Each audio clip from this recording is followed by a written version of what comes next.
Okay, the first thing I always get asked is, how do I use my oils? And this tip is going to show you exactly how to go from oil user to oil expert in one simple hack. For this hack, I'm going to use the Essential Life book. It also comes in different editions, and it also comes in a more abbreviated spiral edition. Now you can use the abbreviated spiral edition for this hack, although it's not going to be as explanatory as one of these hardback editions. So let me show you exactly how you can know what oil to use for absolutely anything that comes up in your home. In the very back of this book, you're going to see a page called Oil Properties Glossary. I love this because it lays out exactly the oil properties that we have in our oils and what they mean. So you're going to see each and every explanation for every oil property.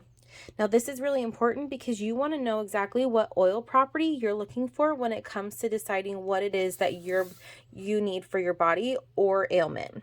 So let's do an example. The first example is maybe we have a bee sting, and let's pretend that it's not in this book and I can't look it up. So what I'm going to do is think about, well, what is the things that I need to deal with when it comes to a bug bite or a bee sting? The first thing I need to know or to do is to help with any allergic reaction. So the first thing I'm going to go to is antihistamine. And as you can see, antihistamine blocks histamine receptors, reducing allergic response. So I'm absolutely going to look for one of my oils that has antihistamine properties. So another thing that I might look for is probably anti-inflammatory, because it might be red and swelling and we want to reduce some of that inflammation. There's also a few other things that you could look for as you look for some other things, but I try to keep it to 2, maybe 3, but mostly a simple 2 to try and look for, especially if you don't have a ton of oils. So let's go ahead and look for anti-inflammatory and antihistamine essential oils. Now on this next page, what you're going to do is you're going to see that there is an awesome chart that goes through every single oil. Hold on, let me reverse here. It has more on there. You're going to see every oil that doTERRA currently has on this chart and what properties they have. So as we go through, we're going to want to look for antihistamine right here, and we're also going to want to look for anti-inflammatory. So they're right next to each other. This first oil right here has both antihistamine and anti-inflammatory properties, as well as some others. That oil right now is going to be arborvitae. But we can look at some of the others. So let's go down the antihistamine, and we see that this oil also has antihistamine and anti-inflammatory, and that oil is actually going to be blue tansy. So I might think about doing something like blue tansy. I know it's great for the skin, and it also has a couple of different things that I need. Let's see what else I can add in here. So we also have clove. Clove is a good pain reliever. It also might be really hot on the skin.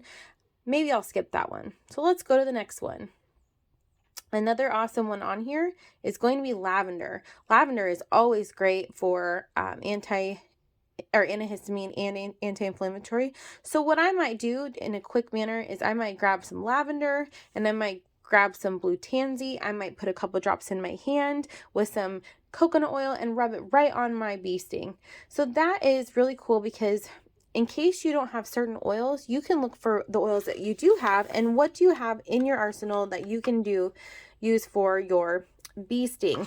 So another one we could do is maybe we have some sort of cough, okay?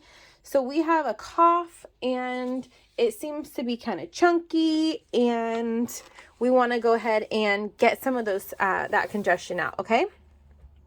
So here's one of the oils I always look for is expectorant. So this promotes the discharge of phlegm and other fluids from the respiratory tract.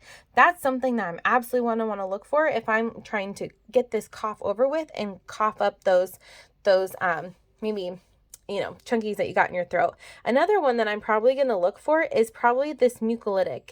This loosens, thins, and breaks down mucus. Okay, so those are 2 things that I'm going to go ahead and do if I have a really phlegmy cough. So let's go ahead and figure out which oils are expectorants and mucolytics that I might have on hand.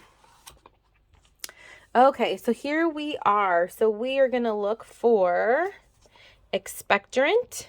And we're also going to look for, so here, let's mark that one, for mucolytic. Okay, so let's go ahead and go down.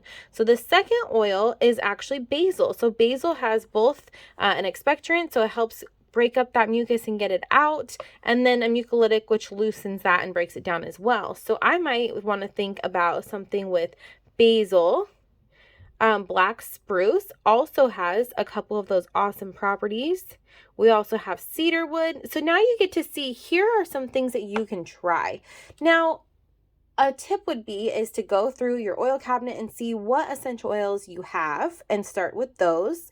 And then if you have a handful of the ones that could benefit, try mixing and matching and seeing what works best for you. Just because some have those properties that you're looking for doesn't mean that's the exact oil you're going to need, but this gives you a huge baseline on what to use for that. Or one of the things that I've done when my kids have had like a really bad sunburn is I took all of the oils that had the properties I needed and I made a roller of a bunch of different oils, and it worked phenomenal.